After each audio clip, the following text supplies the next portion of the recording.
Hey everyone, welcome back to the Environmental Podcast. We're really excited about this episode. We think it's going to be out of this world. That was a great joke, right? Wow. It's a real icebreaker. Yeah, it broke the ice, snapped it right in two.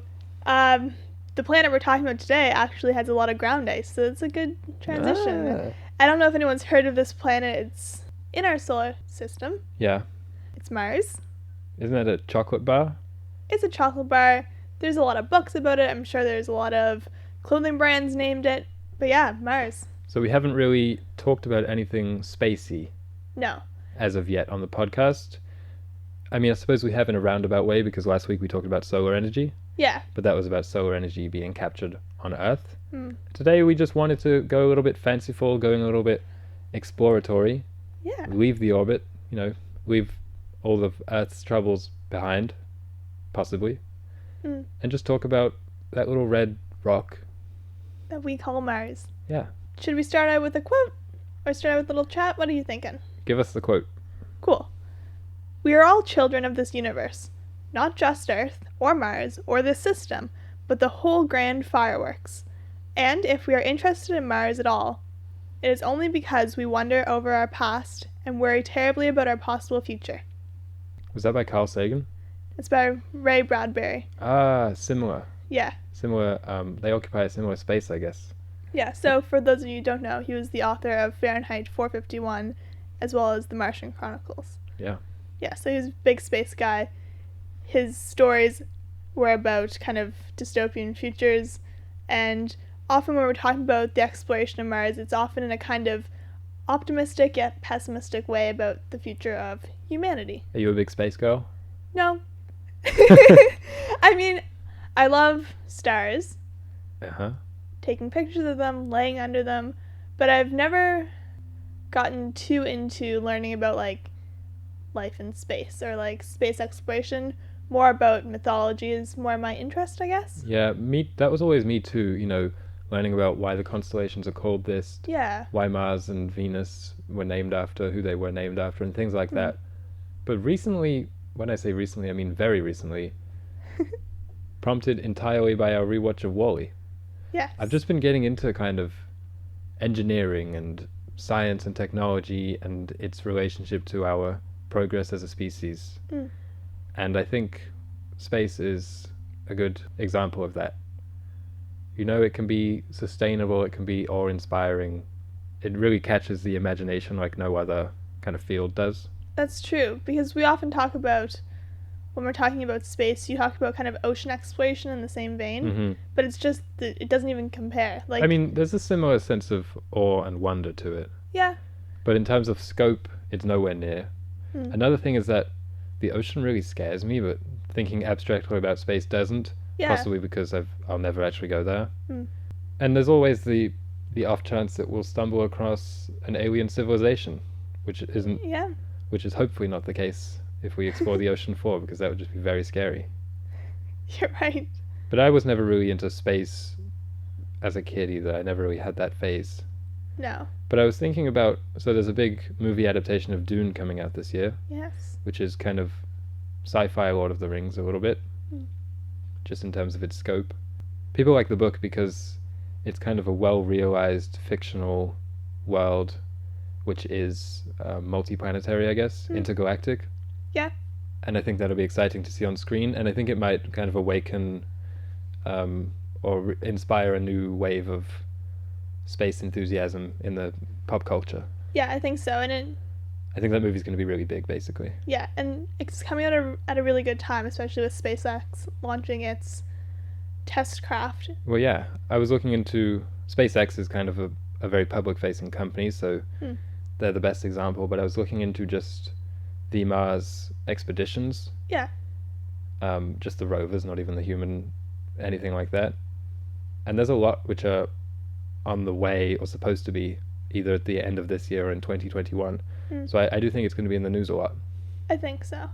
I had a question written here. Okay. And I feel like it can maybe guide our episode a little bit.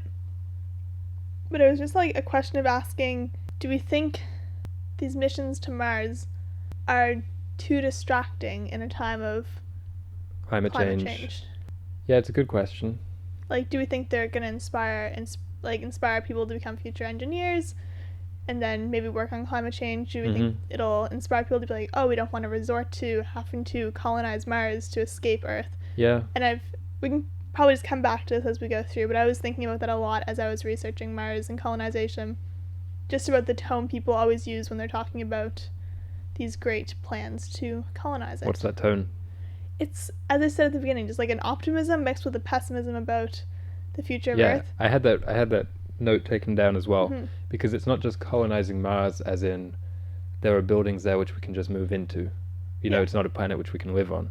It's about terraforming Mars. You know, it's a huge financial and it's a huge financial undertaking, and it would take a long time as well, and effort, if even possible. Yeah, like we're not even sure. Without current kind of technological status.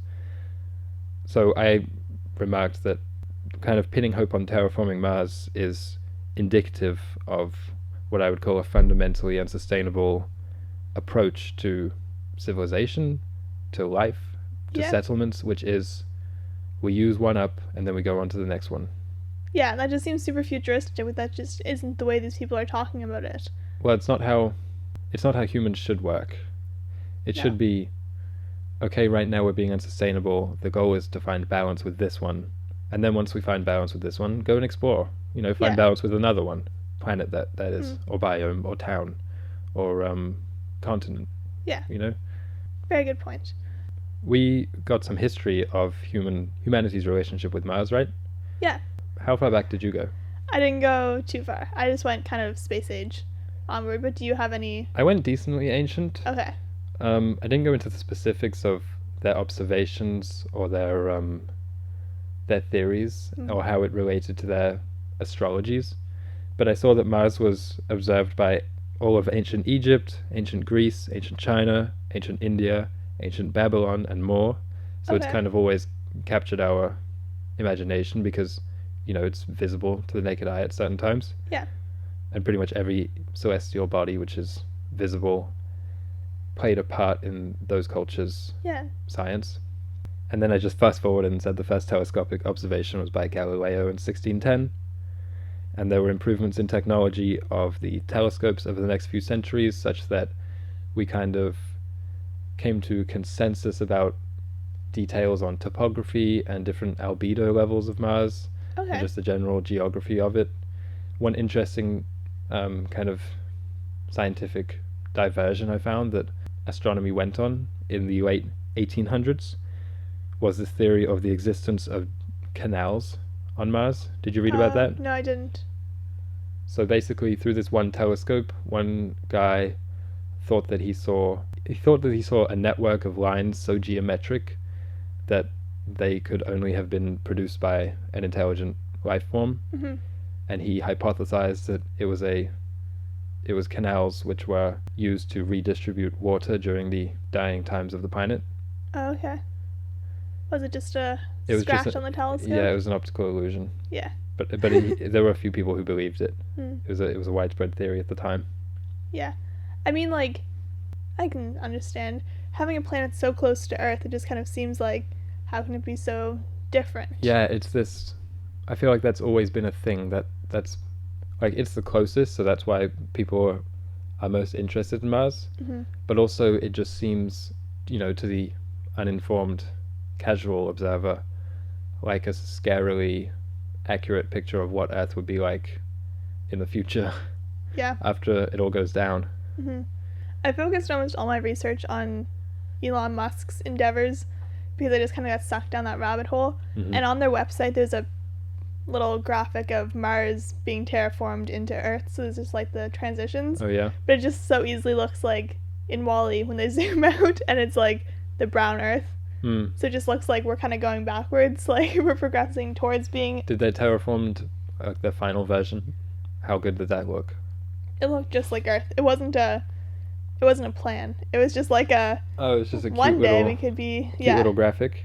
Yeah, and apparently in all of Elon Musk's job descriptions when he's hiring people to work for SpaceX, there's like a line in it like, we're going to terraform Mars, or like, we're going to colonize Mars. I love that. I mean, people don't like Elon Musk, but I love that ambition. The ambition's the biggest thing I admire about him. It's just so like unhindered. I don't know. Yeah. So good. No, well said. Terraform definition. To transform a planet so as to resemble the Earth, especially so that it can support human life. So I think your question was something like, is this a worthwhile endeavor, given the magnitude of the task? When we could be putting those resources towards the most immediate issue?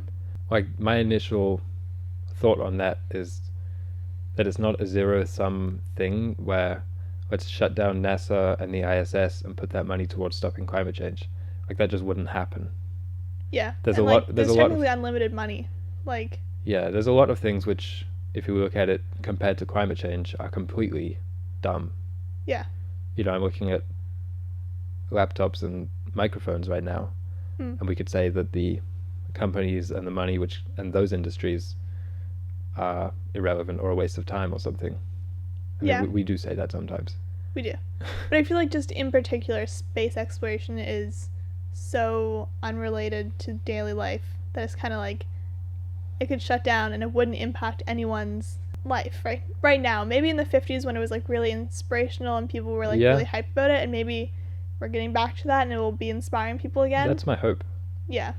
I think a scientifically curious population is a really good thing. I think so. We haven't had one of those in a while from my eyes. There's a lot of cynical people or anti-intellectual people. But if we start looking at the things that NASA is doing or the Russian Space Agency is doing or China or whoever it may be and say, that's really cool, you know, I want to be an astronaut one day. You know, I don't think there are many kids who want to be an astronaut one day. Let's put it like that. Yeah, well said.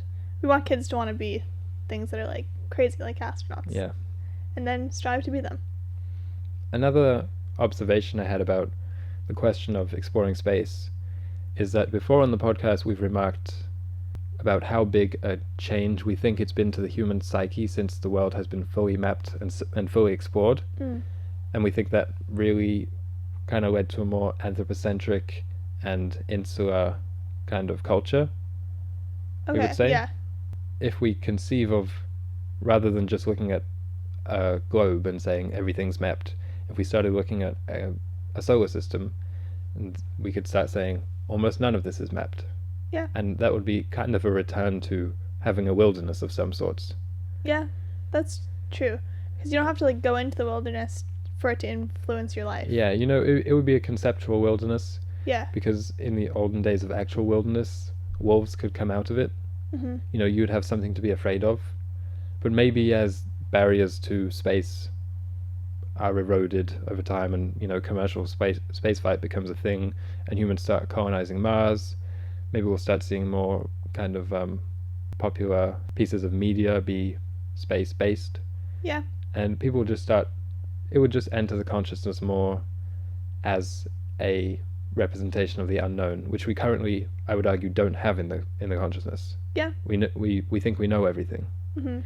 Even if we know we don't, you know, by thinking about space, Mm-hmm. that's not something which we have kind of drilled into us. Yeah. And why is having a sense of wonder, a sense of like unknown important? Well, I think just practically it helps having a goal to explore. I think maybe some of the issues with the world when it comes to building up skyscrapers, the general like covering of the planet with pavement, something like that, has really kicked into overdrive since there was nowhere else to reach out to. Yeah, that makes sense. I just don't understand why people feel like they need to, like, they explore, but then why do they feel like they need to dominate or, like, tame? Like, I know that's just, like, in the human psyche. Mm-hmm. It's, like, just a human condition. Yeah. But I just wish it wasn't the case. Or I wish that was taught to people from a young age. It can be. Or, like, yeah, relearned. Because it's just, like, it'd be cool if we could explore space and not feel the need to, like, take over. Well, it's kind of the significance of like planting the American flag when you land on the moon, right? That's what you're talking about? Yeah. Yeah, it's a good point. Yeah, I just don't think, that's just basically the point that I wanted to make, is we should try and figure out a way to instill in people, you can explore, but you don't need to take over, extract. Let's talk about the ethics of that. Because we know it's kind of wrong to exploit Earth's natural resources. Yeah. Because there are creatures reliant on it. Yeah. There are no creatures reliant on most of the planets that we know about. I know, but it's the mentality. No, I agree. Yeah. Like, it's like we're not taking anything from Mars, but it's the desire to just keep consuming resources and keep dominating. It's like, just try and become like symbiotic, like live in harmony with nature instead of being above it. One kind of mentality of spaceflight, which I've enjoyed looking into, is the tradition, I would say, of manned and unmanned expeditions taking or bringing along artifacts from Earth.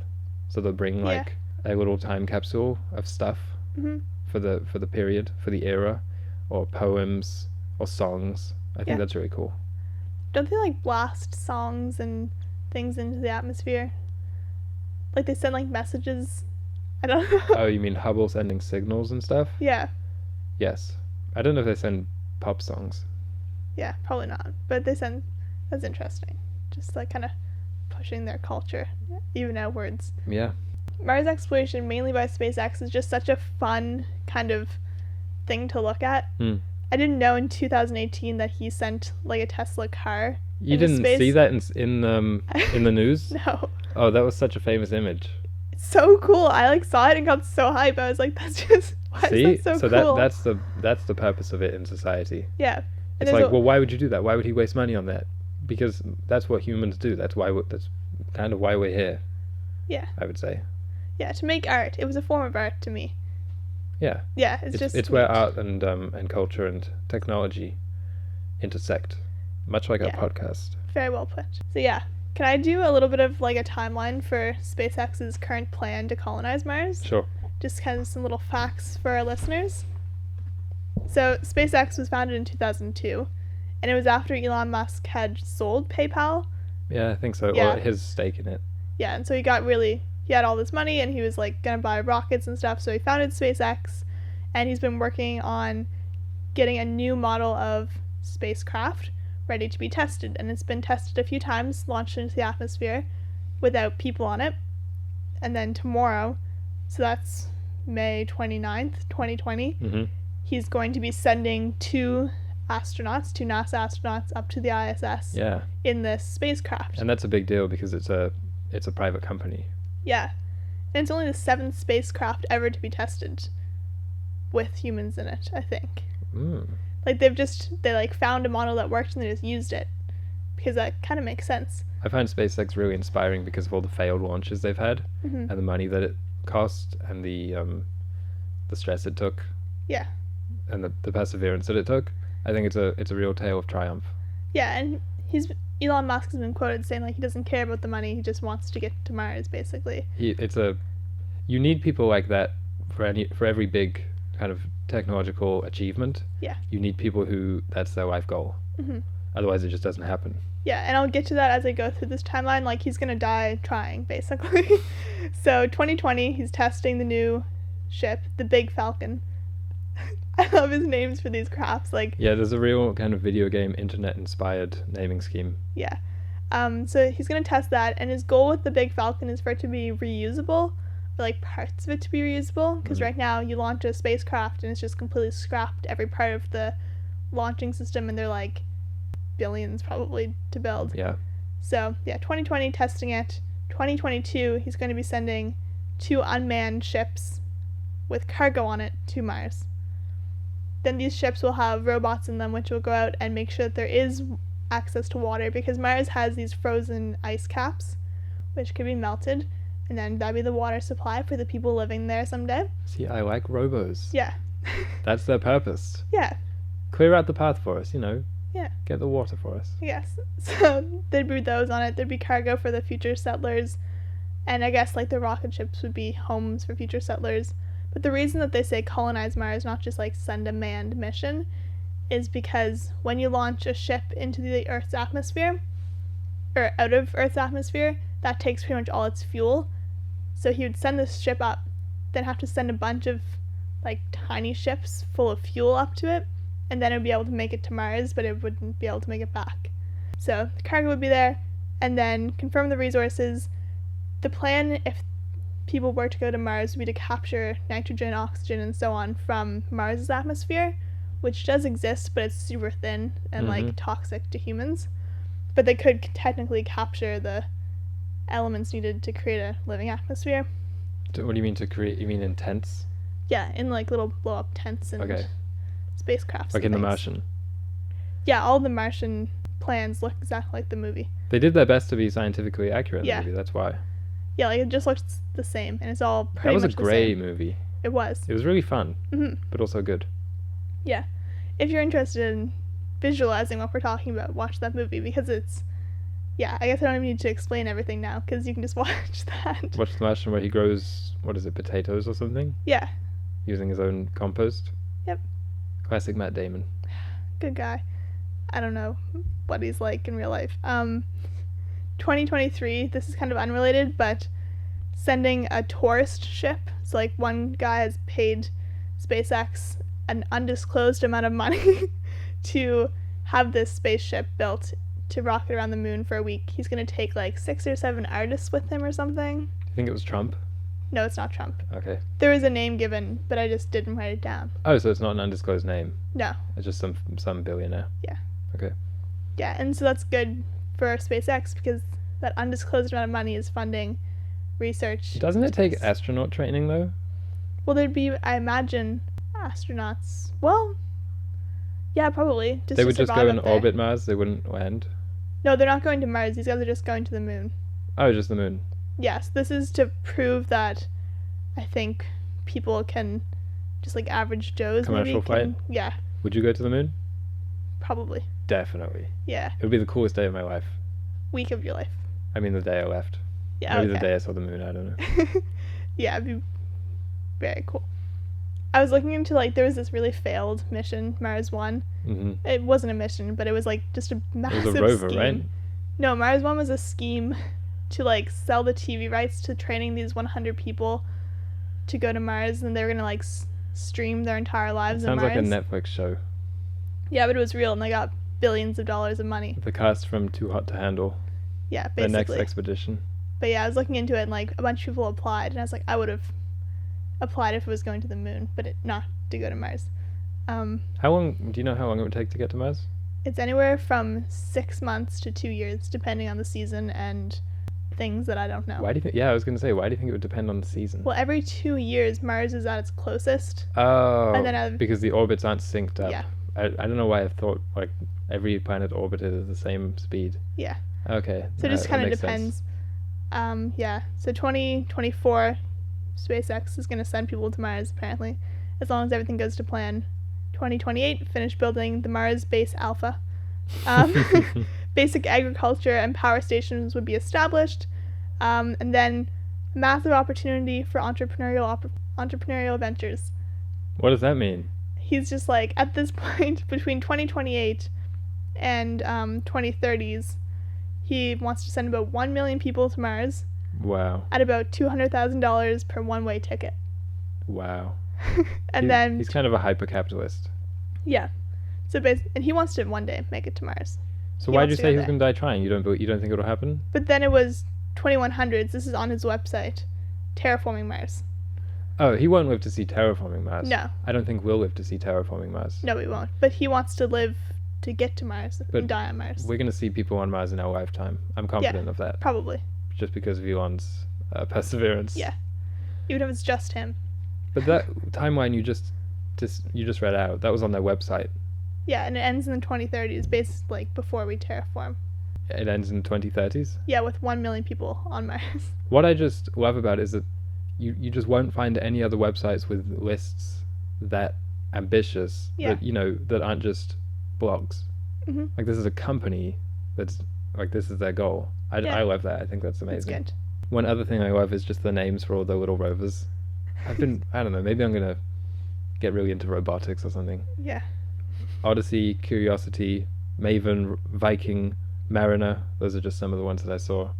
Obviously, WALL-E, I think, should be up a contender for one of the next ones. Trash robot. Yeah. And I saw that some of the current projects are kind of from all different countries. Yeah. So I saw some of the countries involved were Russia, China, obviously the US with NASA, but also India, Dubai. And I like that. I mean, I suppose there's kind of it's always like a geopolitical race, in the 60s, that being the most famous example. Yeah. But it always is, with the whole planet explored, it's kind of just another example, I suppose, for countries to prove their superiority or something. Yeah. But I don't know, I see it more optimistically than that. I see it as kind of countries pushing each other on to better technology. And there's also, I like to think there's some kind of element of cooperation anyway. I think there definitely is. Like, the ISS is an internationally... Yeah, I know. Like, I just mean with stuff. all like the private endeavors. to send rovers into orbit and onto the surface. Yeah, when I first started looking into this, I was looking at the Mars One project. I didn't know it dissolved and ended up being basically a scam. But it was a very, like, Mars One was a company, but it wasn't an aerospace company, so they weren't designing any of the equipment. They were just outsourcing everything to different parts of the world, and their 100 astronauts that they had picked were from everywhere. So it's just really neat to see the cooperation. Any thoughts on aliens or Martians in particular? Martians, it just doesn't seem... Was there ever any life on Mars? I don't really know. I don't feel like know there was how probably that works. microbes or something. It's not there could be microbes everywhere. So yeah. I saw that a lot of, like, they've discovered that a lot of Earth's rock came from Mars, like through various meteors. And that's very cool. Yeah. So maybe there was some little microbe in that, and maybe that's where we get the platypus from. That's why it's so weird. Yeah, you never know. It just evolved. As Martian DNA. Yeah. I don't put too much time thinking about aliens because it doesn't do much for me. No. Yeah. Any other research on Mars that you did? I had a couple just like little facts about the length of a day on Mars and stuff like that. Okay. So the length of a day on Mars is almost exactly the same as on Earth. It's 23 hours, 59 minutes, and 39 seconds. And then So that means that Mars is slightly smaller, right? Yeah. Okay. Then the length of a year is 1.88 times longer than a year on Earth. Because its orbit is that much bigger. Yes. Okay. Yeah, and then it has really drastic differences in temperature from day and night. That's what I'm thinking with... Well, I suppose terraforming is about changing temperature as well in some way. Yeah, they'd be basically building an atmosphere. They would have to put a lot of... what are they called? Sulfates? No. Those things that, like, float around. Satellites. Okay. They'd have to put a bunch of satellites in the atmosphere to block out radiation. And then that would allow an atmosphere to be formed, and the atmosphere could do that for them. That would take a long time, though, right? Yeah. Without man-made intervention. Like, we could do that. You can pump aerosols into the... Like, they could basically form their own atmosphere. Yeah, Elon Musk suggested nuking Mars. And I'm sure scientists would kind of love that. Yeah. Because it seems like a lot of different scientific groups are chomping at the bit to do that to Earth. And we talked about those climate change mitigation measures, which border on terraforming, to be honest. It would basically be changing our atmosphere. And, you know, there's pros and cons to that, depending on the technique. We're not big believers in it. No, I feel like you can't bail out. Well, it's also highly, unknown. Yeah. And when scientists try to do that, historically it doesn't work out so well. When you try to do one thing at a kind of a sweeping scale, there will probably be side effects. Yeah, that makes sense. But I suppose Mars is kind of like a blank slate for testing because no one lives there currently. Yeah. Once the logistics, if the logistics can be worn down, from travel time, fuel, all those kind of things, then it starts looking a little bit more feasible. That's the thing. I don't know enough about space flight to have an opinion on whether that's likely. Yeah, just like as spacecraft become more accessible and cheaper to make, and maybe we find new fuels, that's probably when we would discover Mars. But it's like technologies need to be mainly cheaper, because we need to send so much stuff to Mars to send people there. Okay, so the end goal of humanity is to be kind of everywhere, right?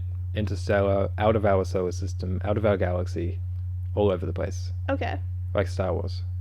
Okay. Even though that was a long time ago in the universe. Yeah. In the Star Wars universe.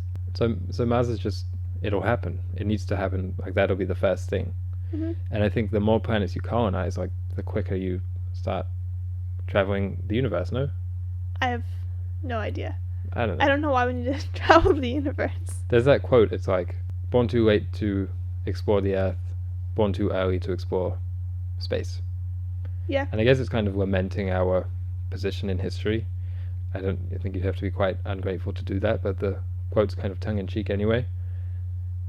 But we can explore space, Yeah. to an extent, just fledgling space. We're kind of taking the first steps, Hmm.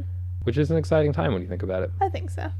So I do think it could use some more respect from the general public, but I understand completely their financial gripes about it, because on the face of it, it is just money which could be used elsewhere. But so is literally most of the things on which we spend money. Yeah, I think it's good that it's going private. Maybe when it used to be government funded, Yeah, that'd be a lot more. That's a good point, or some kind of blend of the two. Yeah. That's a good point. On that note, I'm an Aries, so I guess that has something to do with Mars. Oh. Did you know that? No. I don't know if it's true. It's just that Ares was, the Greek god, which the Roman name was Mars. So I feel like I was born under Mars's light or something. Yeah. So maybe I have a bit more authority on the subject than you. You must, yeah. I don't know why I said on that note I'm an Aries, but on that note, well, I'm an Aries. It just came out. It felt like a conclusion. Let's just put it like that. If you guys enjoyed this week's episode, you can follow us on Instagram for more behind the scenes type things, as well as some scientific clips, some graphic design, and general reminders to get off Instagram. Yeah, and we are at @_environmental. Next week's episode will be a behind the scenes look at the podcast and our goals and our kind of philosophy. Yeah. So look forward to that, and we will hope you have a great day.